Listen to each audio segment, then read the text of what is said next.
Ivey like a stone here. Patrick Antonius trying to figure it out. The superstar from Finland really puts the test here. $250,000 bet.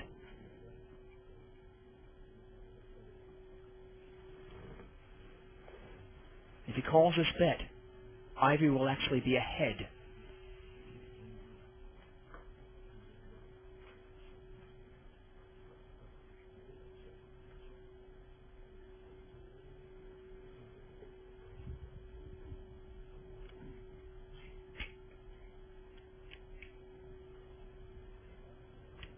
That's all it's going to cost, just 10 black chips.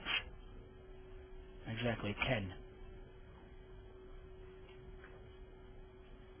Doesn't sound a lot, just a little bit of plastic, but that is $250,000.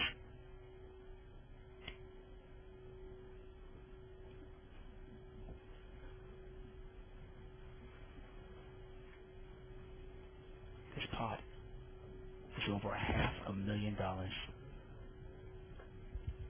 Come back to play with the chips.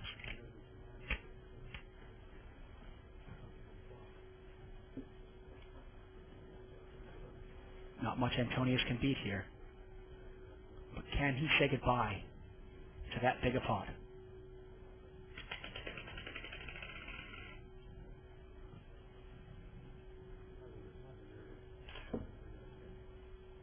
You can just feel the tension in the room. I call. Cool. He says cool! This is a monster, and it is the hand that Phil Ivey has been waiting for. $807,000 pot. Incredible. Absolutely unbelievable. Absolutely unbelievable. Patrick Antonius calls that. It's over an $800,000 pot. This is absolutely unbelievable. This very well might be the biggest pot in televised history. Over $800,000, and in just one hand, Phil Ivey has turned it all around. Oh, that has got to be sickening to Patrick Antonius. And let's take a look at a leaderboard, and what a turn of events. After 291 hands, the leader is again Tony G. He's not even at the table. He's up over $250,000. Chris Ferguson up $85,000. But let's take a look at Phil Ivey. He is now up $54,000. Unbelievable. And look at Patrick Antonius. What a roller coaster. He is now down almost $150,000. What a turn of events.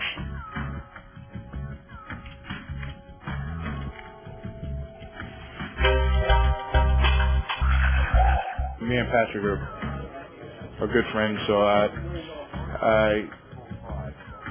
was happy I won, but I wasn't too thrilled about beating him. I just couldn't lay it down, and managed to lose a very big pot, unfortunately.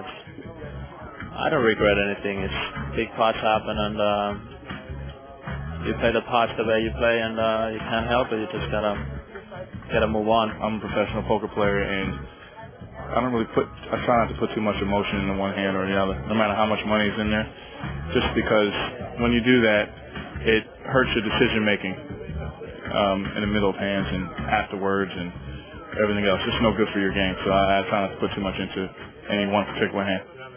And the action is going to be on Eric Lindgren. He's been a bit quiet. The table's still really buzzing after that huge hand. And huge is definitely an understatement. Yeah, that really was an absolute monster pot. Keep that raised and re-raise. Okay. Was I the only one that thought neither of them had a pair? Brian Townsend still trying to dig himself out of this hole, raising it up with his ace-10. Still got a smile on his face despite being stuck at $250,000. Roland DeWolf's going to call with the Queen 9 of hearts.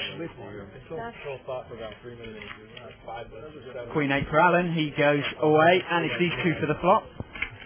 6-1 and 8. Yeah, they've gotten to it before. Well, that's a flush draw for Roland DeWolf, and really nothing there for Townsend. But of course, he's going to put a continuation bet out there.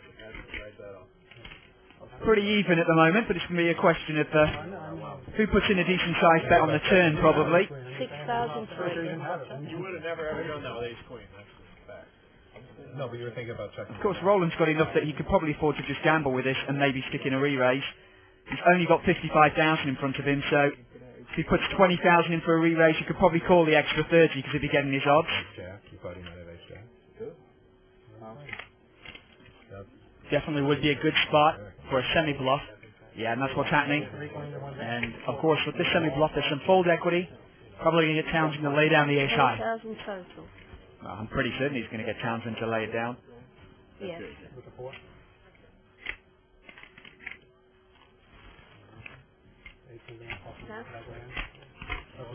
Well played there by Roland. Probably not a play you want to make if you're sitting there with about 200,000-300,000 in front of you, but when you've only got 50-something thousand, you can afford to do that because even if the person re-raises you, you can afford to gamble for the last 30,000. And you were pretty certain Townsend was going to float away, and he did. Patrick Antonius there. It might be more likely to float away. Button slides on over to the Professor Howard Lederer.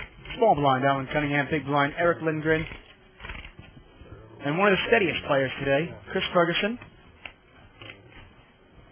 He is first to act. He's got a weak ace here. He's not going to play that. In the audience. Here comes Phil. It's a flat call. Call. Well,